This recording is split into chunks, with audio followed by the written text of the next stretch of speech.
Welcome back, ladies and gentlemen, and now it's time for the nation's sharpest opinion, the story that's trending. Story the country is talking about, but surprisingly so. Very surprising, very strange. Story not much of the media is talking about. I don't know why. I don't know why the media does things like this.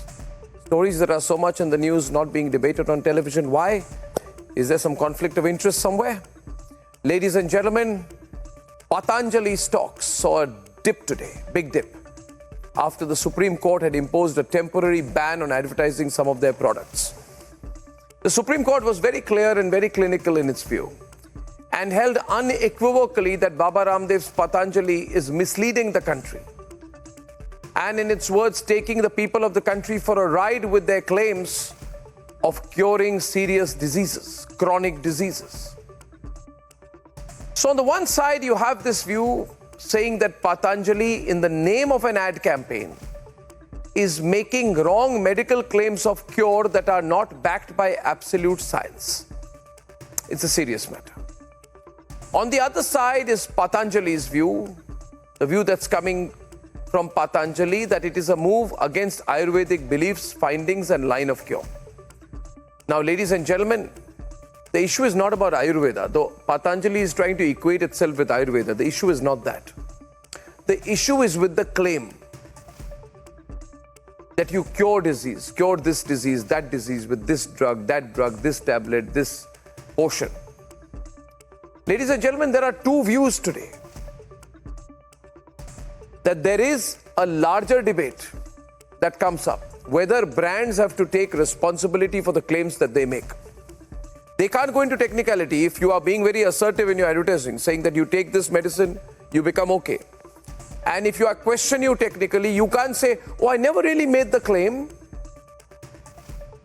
and hide behind the Ayurveda argument and then say, I never really made the claim.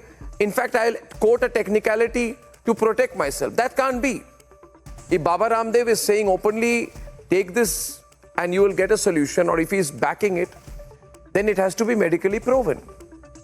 The argument cannot be of belief. It has to be of science. Especially when it comes to health care, people's wellness, people's health, it's a serious matter. Because viewers, health has to go beyond just faith. You have to go beyond the slogan, especially when you're popularized by a prominent public figure. Baba Ramdev is a very prominent public figure. So the question that happens is, if Baba Ramdev makes a claim, or Patanjali on behalf of Baba Ramdev, or Baba Ramdev on behalf of Patanjali is making a claim, you can't give a technical response. So the question to address really is, that is the problem only with Patanjali? We live in a time post-COVID when there is an entire industry that has been created with influencers with no medical backing, no knowledge, popularizing fads on social media, which are taken as absolute. And there are also large brands which are getting into this space of herbal medicine, alternative medicine. Big companies, ladies and gentlemen, I'm not taking names. Big foreign FMCG companies all want to ride the commercial wave and say, take this, take that, mix this with that, and this is the fad right now, let's capitalize on it, let's make tons of money. But will they take the responsibility if something goes wrong with you? Will they take the responsibility for side effects? Will they take the responsibility for dosage? Will they take the responsibility for the fact that a lot of these things which are passing as fads, herbal fads, this fad, that fad, are over the counter? They can be bought like you buy a toothbrush. But will these companies take the medical responsibility if the dosage goes wrong and something goes wrong with you, your health, the health of your loved ones? Will they take responsibility?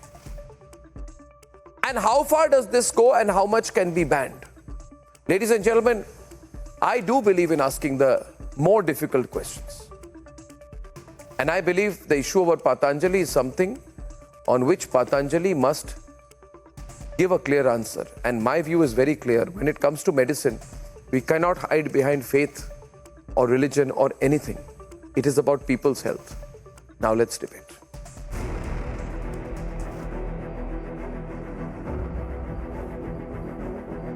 हमने कोरोनिल बना रखी है। इसमें श्वासारी जो है ये फेफड़ों की इम्यूनिटी के लिए, ये जो है कोरोनिल ये पूरी बॉडी की इम्यूनिटी के लिए। तो स्वासारी खाली पेट 2-2 गोली सुबह दोपहर शाम 3 बार, और कोरोनिल खाने के बाद 2-2 गोली 3 बार। खाली पेट स्वासारी खाने के बाद कोरोनिल, तो ये पूरी बॉडी की इम्यूनिटी के लिए ये बेस्ट है। In a huge setback, the Supreme Court has issued a contempt notice to the company for issuing misleading advertisement.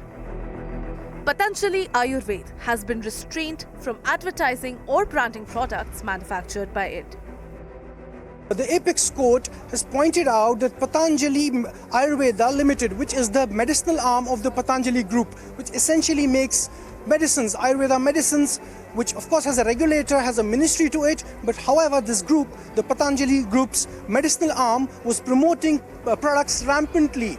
The court has strictly pointed it out and in fact shot across a letter, a show cause letter to the MD of the Patanjali Group saying that why we should not have contempt proceedings against you. Despite Patanjali Foods stating it doesn't relate to Supreme Court's order, its shares nosedived. Markets open tomorrow. What is the fate of Patanjali shares? Because there's a lot of trouble brewing for the company, for Patanjali Group as a whole.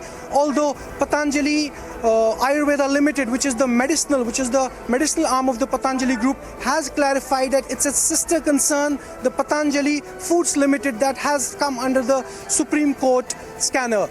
Supporters of Ramdev feel he is being targeted. Is there a conspiracy or merit to misleading claim?